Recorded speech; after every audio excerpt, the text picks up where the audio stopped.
you doing? Hey, no problem. Good, John. What's going to happen? Right in the middle of the interview. Goodbye. I have time tonight.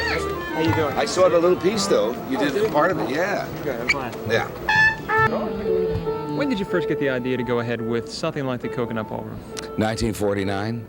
Believe that? Back in the It was one of the greatest events in my life. Was in 1949 when I was singing with Freddie Martin's band, and we came to play the Steel Pier on the 4th of July holiday. And I mean, that was such a big deal in Atlantic City. We played at the end of the Steel Pier where the dance place was. The theater was in the front where all the stars were. We were in the dance part at the end, and on that weekend, 150,000 people passed through and danced. It was wide open to the public. And when I came in on Resorts, I thought, gee, wouldn't that be a great event to recreate 40 years later? And so we did. And it was the beginning of the July 4th event that I do here, which ends in fireworks on Sunday night. Your roots are in this music. You've had a successful career, never really losing touch with it. But when you come back and do a show like this, do you kind of feel the full circle? You really do. I mean, you never, I don't know if it's brainwashing or what that thing is, that those 4 years with the Freddie Martin Band, for me, which was 48 to 52, riding in a bus every single night of our life, playing a different ballroom every single night, was probably the greatest time of my life. You're young, you know, and foolish, and you're starting your career, and you're getting to know audiences. That's the only way. We had a place to start in those days. Nowadays, they take a kid and throw him right out in front of a whole big audience, and you have to sink or swim on your first night. At least in those days, we were out in the, I mean, we'd be here, and then we'd be in Mahanoy City, Pennsylvania, and be in Hazleton, and we'd be in some little Old Orchard Beach, Maine, you know, and then following one of those jobs, we'd open at the Waldorf Astoria.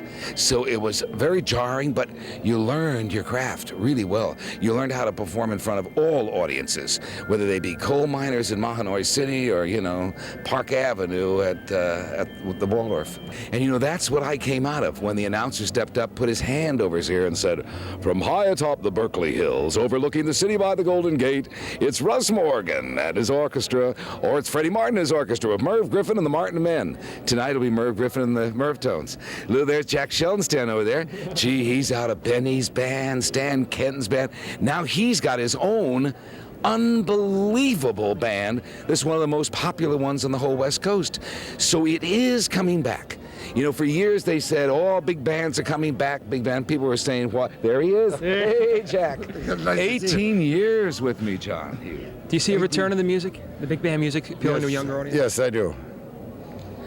Is that all? Well, I do. You don't do that to a news guy. Oh, yeah, well, I think, yes, music is coming back. But I don't think it's been gone, though. Has it been gone? No, he's talking about big bands. To a younger audience, in a sense, Oh, crossing yeah, the generational They love gap. it. I have a big band, 18 pieces, 18, 19, I don't know, 20 But when pieces. people dance in front of your band, do they touch? Well, I touch them. I don't know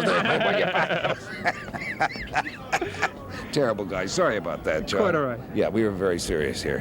Where were we? But most of these guys, I mean, there's John Bello up here, you know, Glenn Miller. Most of them played the big band stuff. So it's thrilling for us.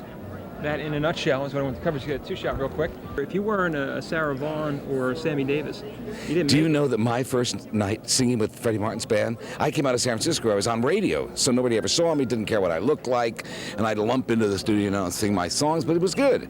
I was billed as America's Romantic Scene Star. When I went with him, our first job was in a theater in Vancouver, and they shut the lights out on the stage because I walked funny.